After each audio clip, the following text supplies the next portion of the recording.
guys, welcome back.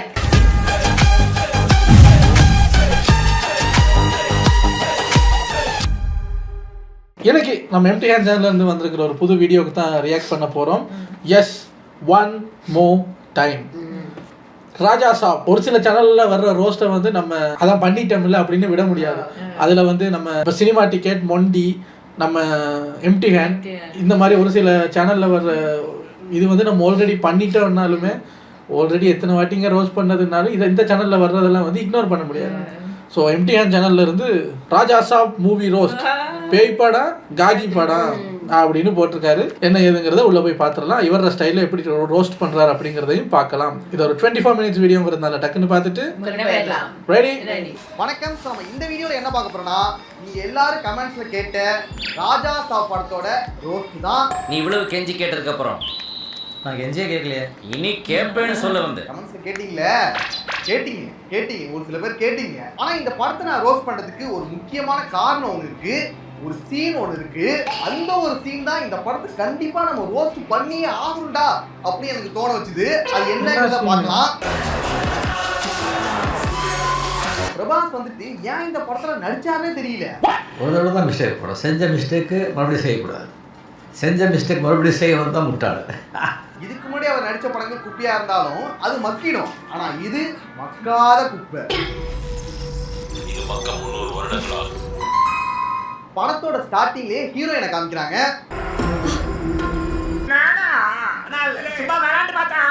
எப்பா எவ்வளவு நாளாச்சு உங்களை பார்த்து.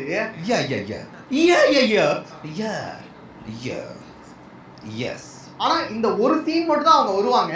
அதுக்கப்புறம் படம் முழுக்க நான் தேடிக்கிட்டே இருப்போம், வரவே மாட்டாங்க. ஏண்டா ஒரே ஒரு இடிக்கிற சீன் வர வச்சிருக்கீங்க. இதுக்கே நியாயமா இருக்கடா. அட்லீஸ்ட் அந்த பாட்டுலயாச்சும் வந்து ஒரு குத்தாட்டம் போடுவாங்கன்னு எதிர்பார்த்தேன். அதுவும் இல்ல. சிம்பிள் தானே. அந்த பொண்ணுகிட்ட ஒரு போட்டோ வாங்கியிருக்கலாம். பிரபாஸுக்கு தலையை வெட்டி வெட்டும் போது அந்த பொண்ணுக்கு ஒட்டி சிம்பிளா பண்ணிருக்கலாமே நீங்க. இதுவே எனக்கு ஒரு மன உளைச்சலா போயிடுச்சு. நம்ம இந்தியன் சினிமாவோட பாரம்பரியமே ஒரு பொண்ணுகிட்ட வம்பு இழுப்பானுங்க, ஹீரோ வந்து காப்பாத்துவாரு. இதுதான் ஹீரோ என்ட்ரியா இருக்கும். இந்த சீன் கஷ்டப்படுத்தவே கூடாது. இது எப்படிப்பட்ட ஒரு அதர பழசான சீன். இததான் இந்த படத்துல ஃபர்ஸ்ட் வச்சிருக்கானுங்க. அப்ப நமக்கு எப்படி இருக்கும்? இல்லடா, சீன் நல்லா இருக்குது, பட் ரொம்ப பழசா இருக்குதேடா. இதுக்கப்புறம் நடக்கும் அவனை ஒரு அடி. ஏங்க இப்போ ஒரு 4-5 நாளா நான் நார்மல் நிலைமைக்கு திரும்பிட்டேன். ஆனா இப்போ இந்த சீனெல்லாம் பார்க்கும்போது அன்னைக்கு நாங்க பட்ட அவஸ்தை ஞாபகத்துக்கு வந்து போகுது. ஒரு 3 மணி நேரம் இடுப்பு வலி, தூக்கம், ஆமா இடுப்பு வலி, குண்டி வலி, மூளை வலி எல்லாம் வந்துருச்சு எனக்கு. இப்போ அது எனக்கு அந்த திருப்பி அந்த ட்ராமா திருப்பி வர்ற மாதிரி இருக்கு. பாரு ஓப்பனிங் சாங். அட்லீஸ்ட் ஒரு 2-3 பேர் அடிக்கிறது, ஒரு ஃபைட்டு, ஒரு சேசிங், அதுக்கப்புறம் சாங் வந்தா கூட பரவாயில்ல. ஒரே ஒரு அடி டக்குன்னு கட் பண்ணா சாங். சண்டே அடுத்த திருவிழாவில் போடுவோம். இப்ப சாங்க போடுவோங்கிற லாரியை வச்சு ரெபல் ஸ்டார் போடுவானுங்க.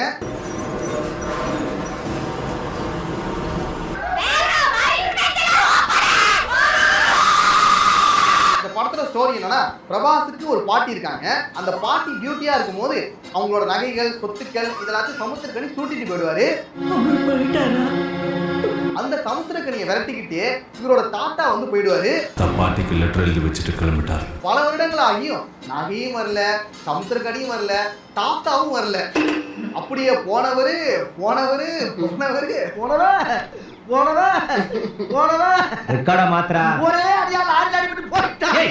இப்ப அந்த தாத்தாவை தேடி பிரபாஸ் போறாரு. எதுக்காக? இந்த பாட்டியையும் தாத்தாவையும் சேர்த்து வைக்கிறதுக்காக. பாட்டி love you see you. 1/2 kilo Alzheimer's வச்சுக்கிட்டு ரோட்ல ரேம்ப் வாக் பண்ற. பாட்டிக்கு வேற ஞாபகம் வருது. எல்லாத்தையும் மறக்கிற பாட்டி தாத்தாவை மட்டும் மறக்கவே இல்ல. இவ்வளவு வருஷம் ஆகியும் மறக்கல. என்ன வசியம் பண்ணான்னு தெரியலையே. நான் பாட்டுக்கு எங்க ஆத்துல சிவனே இருந்தேன். என்னென்னமோ பேசி மயக்கி என்ன குடினுட்டானே.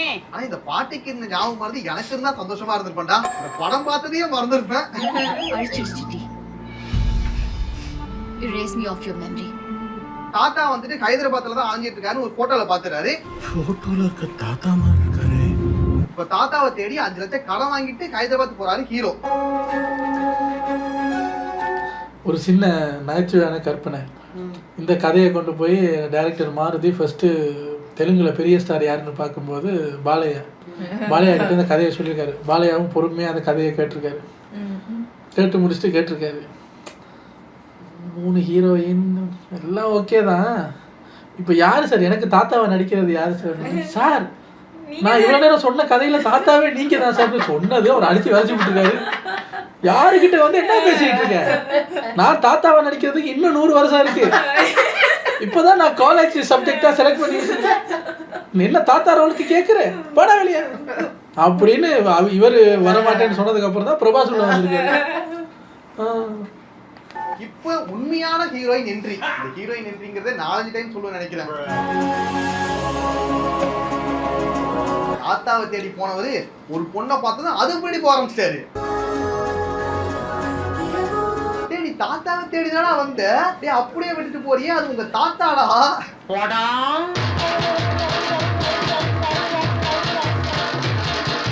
அந்த வேலையை அப்புறம் பாத்துக்கலாம், முதல்ல இந்த வேலையை பார்க்கலாம். ஒரு உமா கட்சவனா அம்மாவே சும்மா இருந்தா பாத்தியாம. அப்படியே ஹீரோயினை ஃபாலோ பண்ணிட்டு சர்ச்சுக்கு போயிடுவாரு. அந்த சர்ச்சில் ஒரு சின்ன குழந்தை இருக்கும். அந்த குழந்தைக்கு ஹார்ட்ல problem. She is suffering from severe heart problem.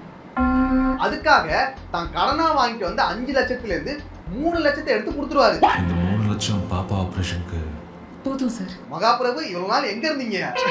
கடன் வாங்கிட்டு வந்த அமௌண்ட்ல இருந்து 3 லட்சம் டொனேஷன் பண்ணிடுறான். ஆபரேஷனா இந்த 10 லட்சம் பணம் இருக்கு, யூஸ் பண்ணிக்கோ. எப்படிங்க உங்களால மட்டும் முடியுது? அப்படிதான்டா தம்பி, எல்லாமே பண்ணோடா தம்பி. அண்ணன் பண்ணாதது என்ன இருக்கு சொல்லு. என்னங்க 3 லட்சம் அசால்ட்டா கொடுத்தாரு, யாருங்க அவரு? ஆனா 3 லட்சம் ரூபாயை கொடுத்துட்டு ரெசிப்ட் கூட வாங்க மாட்டோங்க. ரேர் சோல்ட் இவரு. இதை கேள்விப்பட்டதும் ஹீரோயினுக்கு ஹீரோ மேல காதல் வந்துருச்சு. அம்மாவுக்கு சேலையே 5000னா உங்க சம்பளம் எவ்வளோ? 5000ங்க.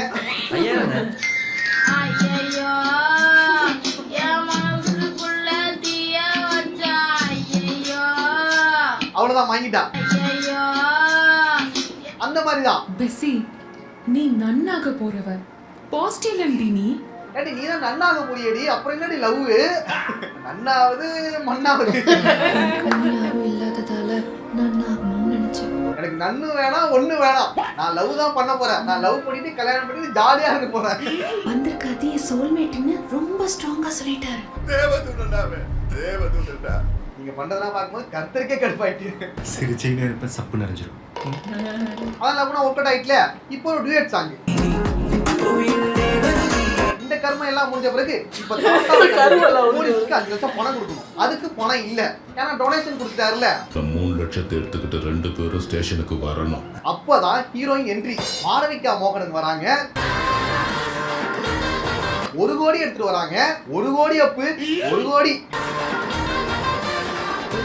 மாளவிகாவோட தாத்தா பிரபாஸோட தாத்தாக்கு 1 கோடி கொடுக்கணுமா. உங்க தாத்தா கிட்ட இந்த பணத்தை ஒப்படைக்கணும்னு வந்திருக்காங்க. அவரு பண்ண உதவிக்காக திரும்ப நாங்க பண்ற கை மாறுது. இப்படி ஓப்பனா பணத்தை திறந்து காட்டினா என்ன ஆகும்? ஒருத்தன் அடிச்சுட்டு ஓடிடுறான். இப்ப ஹீரோ வந்து சேஸ் பண்ணி பிடிக்க போறாரு. இப்பதான் தெலுங்கு சினிமாவுக்கே உரித்தான நோலாஜிக் சீன்ஸ் தான் வரும்.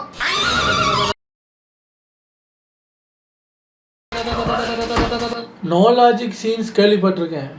நோ பிரபாஸ் சீன் பார்த்துருக்கீங்களா? அவர் தான், அவர் இல்லை. சம்டைம்ஸ் அங்கே இருக்கிறவரை வேற மாதிரி இருக்காரு. உடம்பு பெருசா இருக்கு, தலை குட்டியா இருக்கு. இப்படி திரும்பினா தலை பெருசா இருக்கு, உடம்பு குட்டியா இருக்கு. என்ன சார் அங்க பாருங்க. பல்சர் பைக்க கையாலேயே முறுக்கி விட்டேறாரு. என்னடா இது?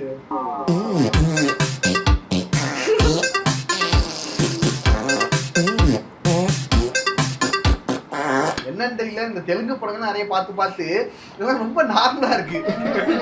பழகிடுச்சு.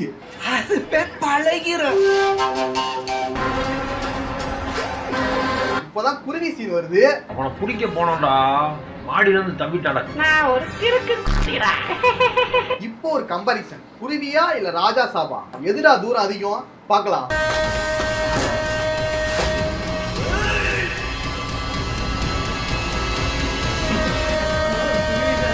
குருவி சாப் இல்லங்க, குருவிதான் பெஸ்ட்.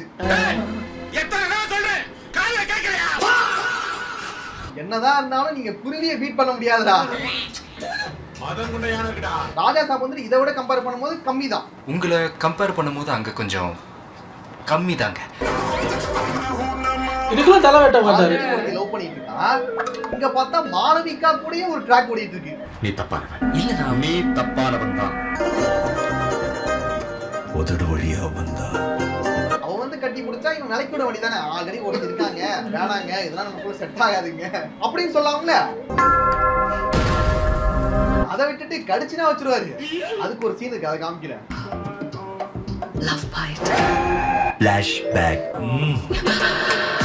அதாவது இவங்க வந்து குடிபோதையில இருக்கும் போது மாளவிகாவை பார்க்கும்போது ஹீரோயின் மாதிரியே இருந்திருக்கான். போதையில வந்துட்டு VTV கணேஷை பார்க்கும்போது உனக்கு ஹீரோயின் மாதிரி தெரியல. அவனை பார்க்கும்போது ஹீரோயின் மாதிரி தெரியல. மாளவிகாவை பார்க்கும்போது மட்டும் ஹீரோயின் மாதிரி தெரியுது. என்னடா இது?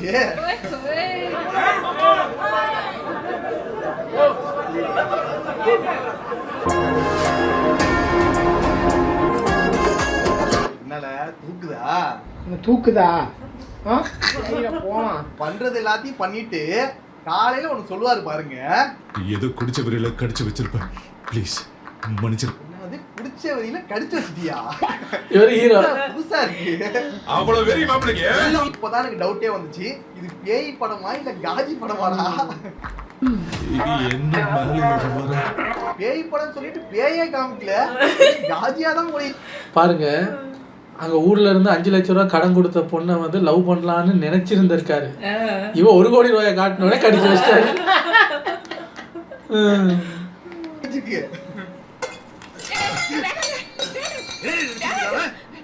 அடுத்து சமுத்திரகன் என்ன பண்ணிட்டாரு?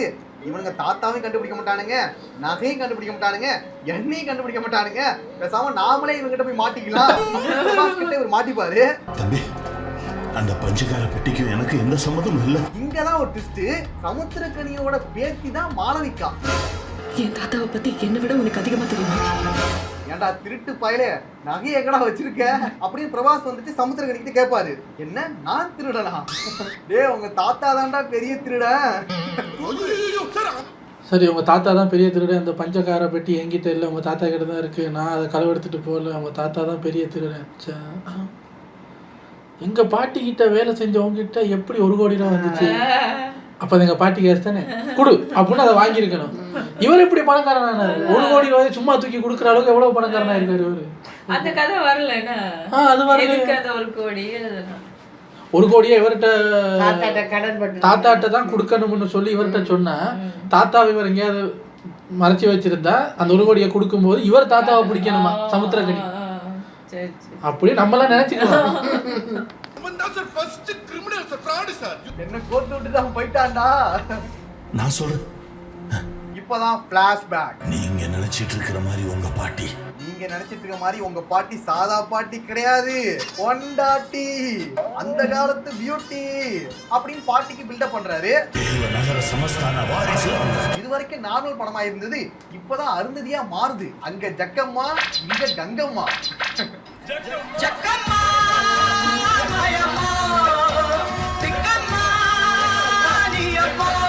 இந்த கங்கம்மாவை கரெக்ட் பண்ணா இந்த சமஸ்தானத்தையே கைப்பற்றலாம் அப்படின்னு தாத்தா பிளான் பண்றாரு. அதுக்காக இந்த மந்திர தந்திரங்கள் எல்லாத்தையும் கத்துக்கிட்டு ஒரு வசிய மரத்தை கையில வச்சுக்கிட்டு ஒரு அகோர அதிபதியா என்ட்ரி கொடுக்குறாரு. மந்திர தந்திர வித்தைகளை கத்துக்க ஆரம்பிச்சான். எல்லாத்தையும் கத்துக்கிட்டு கடைசியா அவன் எதிர்பார்த்த மாதிரியே துஷ்ட சக்திகள் எல்லாத்தையும் தன்வசப்படுத்திக்கிட்டான். இப்ப அவன் மனுஷனே இல்ல, பிரேத பிசாசுகளோட வாழ்ற அந்த அகோராக்களையும் மிஞ்சின அகோராதிபதியா ஆயிட்டான். கங்கம்மாவை வசியம் பண்றதுக்கு மிட் நைட்ல போறான். அந்த அம்மாவும் வருது. நான் உங்ககிட்ட ஒண்ணு கேக்குறேன். உங்க ஃப்ரெண்டு வந்துட்டு மிட் நைட்ல வீட்டுக்கு வரான். வீட்டு வாசல்ல நின்னுக்கிட்டு உங்ககிட்ட ஒரு கேசரி கொடுக்குறான். அதை வாங்கி சாப்பிடுவீங்களா? மிட் நைட்ல அதோட நீங்க அப்படியே நடந்து போகும்போது நீங்க வளர்க்குற யானை போகாதன்னு கத்துது அப்படின்ட்டு போய் கேசரியை வாங்குவீங்களா? இந்த லூசு வாங்கும். வாசல்ல நின்னுக்கிட்டு கேசரி கொடுக்குறான், அதை சாப்பிடுங்க வேற சொல்றான். என்னடா அது அப்படின்னு நமக்கே தோணும். பயம், விஷ வச்சிருப்பேன்னு பயம். ரொம்ப நாள் பழகின ஃப்ரெண்டு வந்து கொடுத்தாலே நமக்கு டவுட் வரும். இவன் ஒரு குடுகுடுப்புக்கார மாதிரி இருக்கான். இவன் வந்து கொடுக்குறான், அந்த அம்மா வாங்கி சாப்பிடுது. மிட் நைட்ல ஒருத்தர் வந்து கேசரி கொடுக்குறான், அதை வாங்கி சாப்பிடுற. உனக்கு என்ன அன்னவரி? உனக்கு வேணும்தான். நீ பண்ண வசதி பண்ணது கரெக்ட் தான்.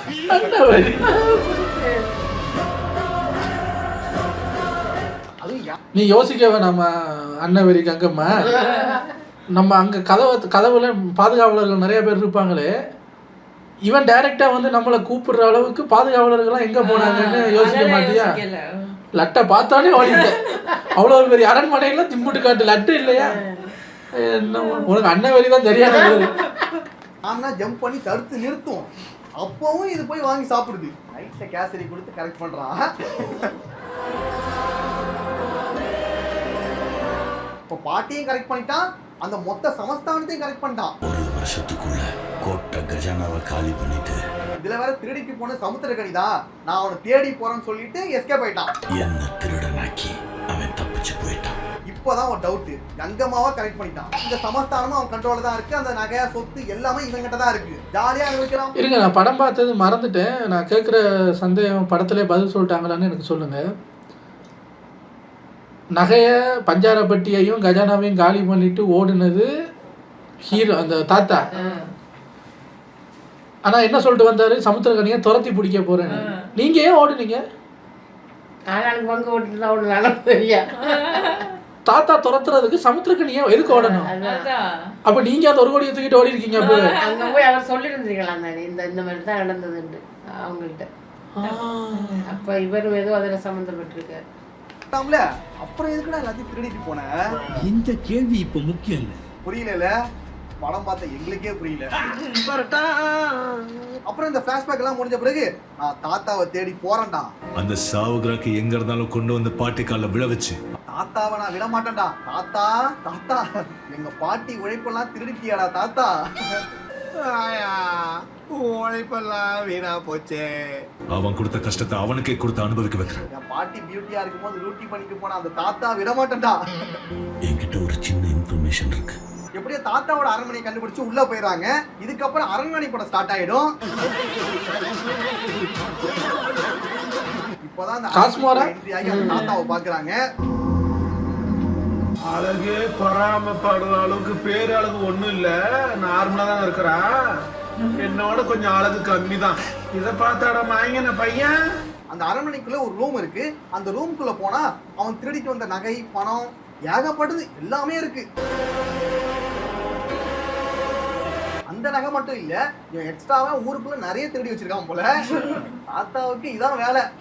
யோ, அதான் ஊரே திருஷ்டி வைக்கிற அளவுக்கு சம்பாதிக்கிறல, அப்புறம் திருஷ்டி சுத்தி போட்ட பழத்தெல்லாம் பொறுக்கி சாப்பிடுற. அவன் அந்த சமஸ்தானத்துல இருந்து திருடிட்டு வந்த நகையும் செலவு பண்ணல, புதுசா வேற திருடி பணம் சேர்த்து வச்சிருக்கான். ஏய், அப்ப நீ கடைசி வரைக்கும் அனுபவிக்கவே இல்லையாடா? என்னடா செய்ய போற? செய்யலாம், அப்படி செஞ்சுக்கிறோம். அப்படி வச்சு பாத்துக்கிறோம். நீ திருடிக்கு போன எல்லா நகையும் அப்படியேதான் இருக்கு. அப்ப நீ எதையும் அனுபவிக்கவே இல்ல. இந்த ஒரே ஒரு அரண்மனை மட்டும். அப்ப தாத்தா திருடலங்க, ஜஸ்ட் லொகேஷனை மாத்திருக்காரு. அங்க இருக்கிறத பத்திரமா எடுத்து கொண்டு வந்து இங்க வச்சிருக்காரு, சிட்டிக்குள்ள வச்சிருக்காரு. அவரை போய் திருட தப்பா நினைச்சிட்டோம்ல.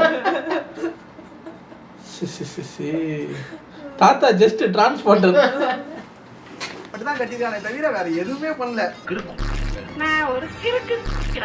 ஆனா ஒரு வகையில இந்த தாத்தாவை பாராட்டலாம்டா. ஏன்னா ஊர்ல இருக்கிற தாத்தா எல்லாம் இந்த கட்டிங் சரக்குக்காகவும் பொண்ணுக்காகவும் வயல சொத்து எல்லாத்தையும் வித்த கதைலாம் கேள்விப்பட்டிருப்பீங்க. கிமு 136 அந்த புறம் எடுத்துக்கொள். பிடித்திருந்தால் எடுத்துக்கொள். நகையெல்லாம் அடமானம் வச்சு புடிச்ச கதை. ஆனா அந்த தாத்தாக்களுக்கு மத்தியில இந்த தாத்தா ஒரு பெஸ்ட் தாத்தா தான்டா. எடுத்துட்டு போன நகையில ஒன்ன கூட அடகு வைக்காம அப்படியே வச்சிருக்கான்டா. கிரேட் தாத்தா, நீ கிரேட். ஒரு வீட்டுல இவ்வளவு வச்சிருக்காங்களே. எல்லாத்தையும் எடுக்க போகும்போதுதான் தாத்தாவோட பேய் வந்துட்டு ஒரு டிஸ்க்ளைமர் கொடுக்குது. இந்த வீடு என் தேகம், இந்த சொத்து என் உயிர். அங்க இருக்கிற பொருள் மேல கைய வச்சீங்க உங்களை கொண்டே விடுவேன் அப்படின்னு தாத்தாவோட பேய் சொல்லுது. என்னால் ஏற்படும் விளைவுகளுக்கு நான் பொறுப்பன். இந்த டிஸ்க்ளைமரை படம் ஆரம்பிக்கும் போதே சொல்லியிருந்தா நாங்க தப்பிச்சிருக்க மாட்டோம். இப்போ ஒரு பேய் சீன் வந்துருச்சா, அடுத்து ஒரு காஜி சீன். இதெல்லாம் எதுக்குன்னே தெரியல. ஒரு பேசிடு ஒரு காஜி சீடு, ஒரு பேசிடு ஒரு காஜி சீடு. இந்த மாதிரி தான் மாறி மாறி வந்துட்டு இருக்கோம்.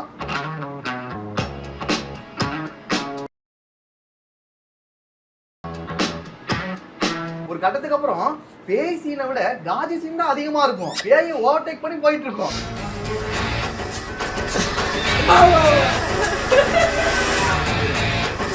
இதே என்ன ஓவர்டேக் பண்ணி போறான். எனக்கு என்னமோ பேய் படத்துல காஜி சீன் வச்ச மாதிரி தெரியல, காஜி சீன்களுக்கு மத்தியில இந்த பேய் வச்ச மாதிரி தெரியுது. நீங்களா மனுஷங்களாடா? இருக்க மனுஷனா நீ? மனுஷனா நீங்களா? ஆல்ரெடி அந்த வீட்ல மாளவிகா மோகனன் இருக்காங்க. அது பத்தாதுன்னு அடுத்த ஹீரோயின் வந்துடுறாங்க. பேய் படத்துல ஒரு பேய் இருக்குன்னு உள்ள போன நமக்கு டைரக்டர் வந்து அடுத்தடுத்த ஒரு 4-5 பேயை காட்டி என்னங்க ஒரு வீட்டுக்குள்ள இத்தனை பேய் ஹீரோ எப்படி சமாளிக்க போறாரோ அப்படி நினைக்கணும். இங்கேதான் பேய் ஒண்ணுதான், கடைசி வரைக்கும் பேய் ஒண்ணுதான், ஹீரோயின் மட்டும் வந்துகிட்டே இருக்கு. அடுத்த பேய் இப்ப பயந்துகிட்டு இருக்கு. பேய் பயப்படுது, என்ன பண்ண காத்திருக்காங்கல, ஏன் பேய் விட்ட ஐயோ அப்படின்னு. அவ்வளவு பெரிய ஃபாரஸ்ட்ல அந்த அரண்மனை கண்டுபிடிச்சு எதுக்காக வந்திருக்காங்கன்னா அந்த வீட்ல காஜி பத்தல, எக்ஸ்ட்ரா காஜி கொடுக்கணும்ல. காட்டுக்குள்ள ஒளிஞ்சா வரமாட்டேன்னு நினைச்சீங்களா 2 பேரும்? யாருன்னா அது?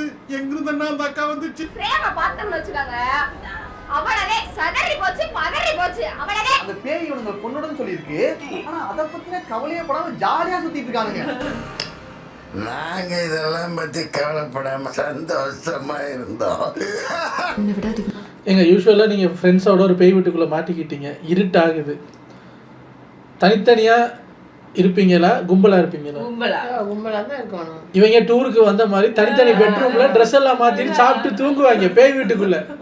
கதவை தட்டிட்டு வந்து மற்ற ரூம்ல இருக்கிற மற்றவங்களோட வந்து பேசிட்டு இருப்பாங்க. அப்புறம் எப்படி போகுது வாழ்க்கை? தனித்தனி ரூம்ல இருப்பாங்க. தெரியுமா? அதான் இது பேய் வீடா ஏபிஎன்பியா? ஆளுக்கு பேய் வீட்டுக்குள்ள போய் தனித்தனி ரூம்ல தூங்குறாங்க. பண்ணது நான் தானே. இதெல்லாம் பேய் வீடா இல்ல பிக்னிக் வந்திருக்கீங்களாடா?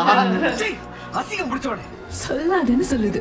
இது அவரை தள்ளி சாத்துறாங்க.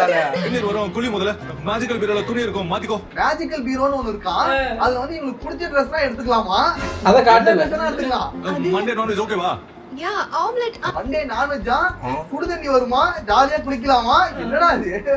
நீ என்ன இங்க பிக்னிக் வந்தியா? அப்புறம் இன்னொரு கொடுமை என்னன்னா அவ்வளவு பெரிய ஃபாரஸ்ட்ல 5G கிடைக்குது. நிஜமா கூட்டிட்டு வந்துருவியா? கூட்டிட்டு வரேன். ஜாலியா வீடியோ கால் பேசிட்டு இருக்கானுங்க. வைஃபை வச்சிருக்காங்க என்னன்னு தெரியல. ஹலோ, சகல வசதியும் தாத்தா பண்ணி வச்சுட்டு அவர் செத்து போயிட்டாரு. பேயும் பல அனுபவிக்குது பாரு. வைஃபை இருக்கு, சுடுதண்ணி வருது, மேஜிக்கல் பீரோவில் ட்ரெஸ் விதவிதமா இருக்கு, சாப்பாடு வெஜ் நான்வெஜ் வசதி எல்லாம் இருக்கு, எல்லாம் இருக்கு. அது அந்த காட்டுக்குள்ள 24/7 கரண்ட் இருக்கு. எங்க இருந்து கரண்ட் ட்ரெயின் எடுப்பாங்களோ அதுக்குள்ள ட்ரெயின் வருது, பின்னாடியே சுடுகாடு வசதி எல்லாம் இருக்கு.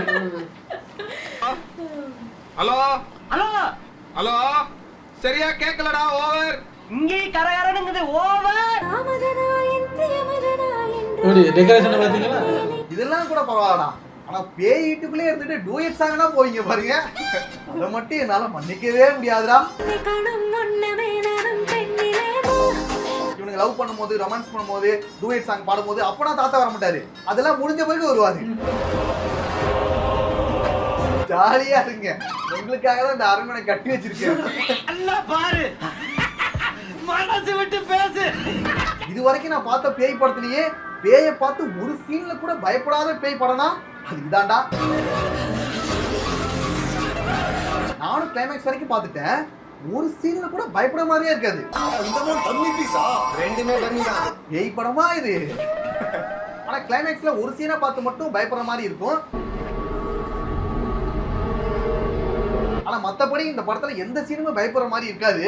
மாமா பயந்துட்டமா பயந்துட்டோம். அந்த சீன் உங்களுக்கு பயம் வருது. ஒருத்தர் வராரு, அவர்தான் அந்த பேயை பத்தி எல்லாமே சொல்றாரு. இந்த தாத்தா பேய் சாதாரண பேய் கிடையாது, அது ஹிப்னாட்டிசம் ஹாலுசினேஷன் பண்ற ஒரு சைக்கோ பேய். பிரெயினோட வெக்கி மாற்றவன். அவர் நினைச்சா ஒரு உலகத்தையே உருவாக்க முடியும். நான் நினைச்சா என் பவர்ஸ் எல்லாம் யூஸ் பண்ணி ஒரு புது உலகத்தையும் உன் கண்ணு முன்னாடி படைக்க முடியும்டா. அந்த பேய்கிட்ட இருந்து நீங்க தப்பிக்கணும்னா உங்க மைண்டை வச்சு தான் தப்பிக்கணும். வேற ஒரு உலகத்தை உருவாக்கி அந்த உலகத்துல இருந்து நாம இங்க அவன் கூட சண்டை போடணும். அது எப்படி பண்ணாலும் அவர் சொல்லிட்டு இருக்கும் போதே அந்த தாத்தா பேய் வந்துட்டு அவர் வெளியில தூக்கி போட்டுடுது. வெளியே போடா. அப்படியே கட் பண்ணா ஒரு காஜி சீன். ஏன்னா உங்களுக்கு ஹெல்ப் பண்றதுக்காக ஒருத்தன் வந்தான், அவனை அந்த பேய் அடிச்சு வெட்டி வெளில தூக்கி போட்டுடுது. அதை பத்தி கொஞ்சம் கூட யோசிக்காம அடுத்து காஜி சீன் போயிடறானுங்க. நாம இப்படி சேர்ந்து இருக்கிறது சந்தோஷமா இருக்கு.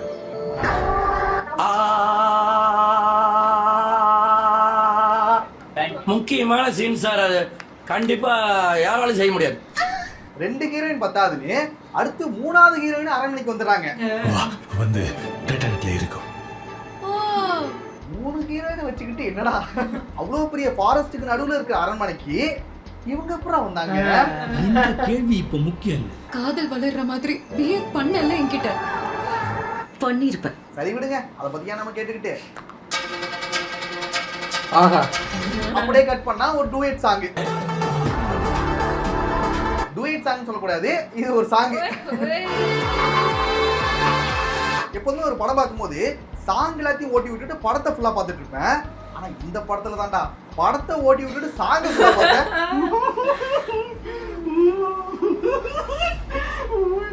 காரணம் என்னன்னா காரணம் நான் சொல்லவா? அடுத்து தாத்தாவோட பேய் வந்து ஒண்ணு சொல்லுது, உங்க பாட்டி அதாவது என்னோட பொண்டாட்டி அவ செத்தாதான் எனக்கு மறுஜென்மம் கிடைக்கும், அதனால அவளை கொல்ல போறேன் அப்படின்னு சொல்லுது. இந்த அமாவாசை நாள்ல அவளை கொல்லத்தான். எதுக்காக அந்த மறுஜென்மனா அந்த சொத்து எல்லாத்தையும் அனுபவிக்கணுமா? ஏண்டா மூதேவி, நீ உயிரோட இருந்த ஒரு ஜென்மத்திலே ஒண்ணு அனுபவிக்கல, உனக்கு எதுக்குடா மறுஜென்மம்? இந்த ஜென்மம் ஃபுல்லா கொள்ளையடிச்சு வச்சிட்டோம்னா அடுத்த ஜென்மத்துல வந்து உழைக்க தேவையில்ல. அதுதான் தாத்தாவோட பிளான். காதுக்கு ஹெட்செட், பாயசம் குடிக்கிறதுக்கு பல்ஸ் செட். மறுபடியும் பிறந்து வந்து நீ வாட்ச்மேன் தான் பார்க்க போற, அப்புறம் எதுக்குடா அவனுக்கு மறுஜென்மம்? நீயே போய் வேடிக்கை தான் பார்க்க போற. உன் பேராண்டிய பாடுறா, உன்னை விட அவன் தானே அந்த அரண்மனையில ஜாலியா அனுபவிச்சுட்டு இருக்கான். 3 பொண்ணு கூட ஜாலியா இருக்கான்டா, நீனா என்னடா பேய்? நாங்க நம்ப மாட்டோம். 60 வருஷமா என்னடா நீ அனுபவிச்சுட்டு இருக்க? வந்து 6 நாள்ல எப்படி எல்லாம் அனுபவிச்சுட்டு இருக்கான்? இந்த ஈன பொழப்புக்கு பேசாம எங்கயாவது போய் ஊருக்கு போயிடலாம்ல. அதுக்கப்புறம் தன்னோட பாட்டியை காப்பாத்த முதல்ல கூட சண்டை போட்டு பல சண்டைகள் போட்டு தனக்குள்ள இருக்கிற 7 சக்கரங்களை எழுப்பி அந்த பேயை அழிச்சிடுறாரு. ஆனா என்னதான் சொன்னாலும் இந்த படத்துல சிஜி நல்லா இருந்துச்சுடா, சும்மா சொல்லக்கூடாது. ஆனா இவ்வளவு நல்லா சிஜி பண்ண தெரிஞ்சவங்களுக்கு எந்த படத்துல பண்ணணும்னு தெரியலடா. ஆனா ஸ்டோரி மட்டும் நல்லா இருந்துச்சுன்னா வச்சுக்கீங்க, இந்த படம் உண்மையாவே நல்லா இருந்துக்கும்டா. நீங்க காஜுக்கு செலவு பண்ண மூளைய கதைக்கு செலவு பண்ணிருக்கலாம். என்ன சொல்றது, அதோட படம் முடிஞ்சுது. ஆனா கிளைமேக்ஸ்ல பயமுத்துற ஒரு சீன் வந்துச்சுன்னு சொன்னேன்ல, என்ன சீன்னா பார்ட் 2 வருதா? கட்டிய பார்த்தாலே மூட விட்டாகுதுடா, போடா. என்னடா டேய் டேய், பார்ட் 1 தாங்க முடியல, பார்ட் 2 வேறயாடா? நான் இந்த படத்துக்கு பார்ட் 1 எடுத்ததே தப்புன்னு சொல்லிட்டு இருக்கோம், நீங்க பார்ட் 2 வேற ஏன் கொடுக்குறீங்க? அது சர்க்கஸா? இதுவே சர்க்கஸ் மாதிரி தானே இருந்துச்சு. இந்த சீனை பார்த்துட்டு தான் இந்த படத்துக்கு கண்டிப்பா நம்ம ரோஸ்ட் வீடியோ போட்டே ஆகணும்டா அப்படிங்கிற முடிவுக்கே வந்த. படம் முழுக்க பிரபாஸ் ஜோக்கரா காமிச்சிட்டு ஜோக்கர் கட்டமே போட்டாங்க. யாரா அந்த டைரக்டர்? எனக்கே அவரை பார்க்கணும் போல இருக்குடா. ஓகே நண்பர்களே, இத்துடன் வீடியோ முடிஞ்சுது. நன்றி, வணக்கம். எத்தனை தரம் பார்த்தாலும் கண்டென்ட் இருக்கு பாருங்க. நான் இந்த படத்துல பாலையாவை வச்சு நினைச்சு பாக்குறேன், எப்படி இருந்திருக்கு? கொஞ்சம் விறுவிறுப்பா இருந்திருக்கும். அந்த அந்த பாலையாக்கும் அந்த தாத்தா பேய்க்கும் எப்படி ஒரு ஒரு ஒரு ஒரு ஒரு டயலாக்ஸ் வார் நடந்திருக்கும். நீ தாத்தானா நான் பீத்தாடா, எப்படி அக்கண்டா 2ல வளைச்சு வளைச்சு பேசுவாங்க, பா வந்து கொல்லு வந்து கொல்லு அப்படிங்கிற மாதிரி தாத்தாட்ட என்னெல்லாம் சொல்லியிருந்தாரு. இது அவர் நடிக்க வேண்டிய படம் மிஸ் ஆயிருச்சு. படத்துக்கு தாத்தா சாபுன்னே பேர் வச்சிருக்காங்க. ஆனா இதுல இன்னும் விடுபட்ட ஒவ்வொரு சீனும் நிறைய ஆனா நான் எல்லா ரோஸ்ட்டும் பாக்குறேன். நான் ரோஸ்ட் பண்ணும்போது சொன்ன ஒரு விஷயத்த இன்னொருத்தங்க சொல்லி கேட்கணும்னு நான் ஒரு 3 ரோஸ்ட் வீடியோ பார்த்துட்டு எல்லாரும் வந்து சிம்பிளா கடந்து போறீங்க. உங்களுக்கு அது பிடிச்சிருக்கா? அவ்வளவு தலைகளா போடுற ஃபைட்டு அந்த சீனை பத்தி பேசவே மாட்டேங்கிறீங்க. அது அவ்வளவு நல்லா இருந்துச்சா? எனக்கு தெரிஞ்சு அதை ஓட்டி விட்டாங்க போல, பார்க்கல போல. அதை விட அவ்வளவு கொட்டி கிடந்துருக்கு. எனக்கு அந்த ஃபைட் எல்லாம் வந்து என்ன தலைகீழ ஃபைட்டு இவ்வளவு கன்றாவியா இருக்கு அப்படிங்கிற மாதிரி இருந்தது. நல்லா இருந்ததுங்க. அப்பா உங்க அடுத்த வீட்டுல வந்து சந்திக்கிறேன். Take care. பாய்.